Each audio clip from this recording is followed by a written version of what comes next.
परळीमध्ये महाशिवरात्री निमित्त यात्रा भरली आणि यात्रेमध्ये जर गर्दी पाहिला गेलं तर मोठ्या प्रमाणामध्ये या ठिकाणी गर्दी पाहायला मिळते। प्रभू वैद्यनाथाच्या दर्शनानंतर हे यात्रेमध्ये सहभागी झालेले हे सगळे भाविक आहेत, यात्रेचा आनंद घेणारे हे नागरिक आहेत। नेमकं या यात्रेमध्ये खास काय आहे जे यात्रेमध्ये सहभागी झालेले नाहीत? खरं तर बरेच जण जेवढे व्हिडिओ आपण पाहतोय ऑनलाईनच्या माध्यमातून बरेच जण या यात्रेमध्ये सहभागी झाले नाहीत। मात्र यात्रेमध्ये काय वेगळं या ठिकाणी आले, कोणकोणती छोटे मोठे दुकानं लागले गेलेत आणि काय म्हणजे रेग्युलर खरेदीमध्ये आणि यात्रेतल्या खरेदीमध्ये नेमका काय फरक आहे आपण जाणून घेण्याचा प्रयत्न करतो। दादा, बरेच या ठिकाणी छोटे मोठे तुमचे कटरेली शॉप आहेत आणि हे यात्रेतली खरेदी काय नेमकं डिस्काउंट वगैरे ग्राहकांना देतात?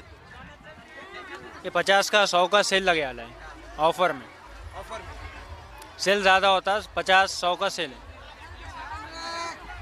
कौन से तुम्हारे पास जो भी चीज़ है उसके बारे में कुछ क्या कहेंगे लोगों से, जो भी लेडीज वो हमारी न्यूज़ देख रहे हैं उसके बारे में क्या कहें, उनको जानकारी क्या देंगे? एक कड़े में मेरा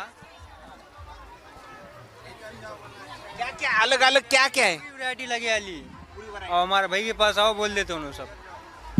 धन्यवाद। या ठिकाणी पाहिलं गेलं तर येत असलेल्या प्रतिक्रिया मात्र वेगवेगळ्या व्हरायटीचे हे सगळे या ठिकाणी आपल्याला वस्तू पाहायला मिळत आहेत। मात्र रेग्युलर पेक्षा या ठिकाणी सेल आणि म्हणजे डिस्काउंट मध्ये सगळं साहित्य दिलं जाणार आहे।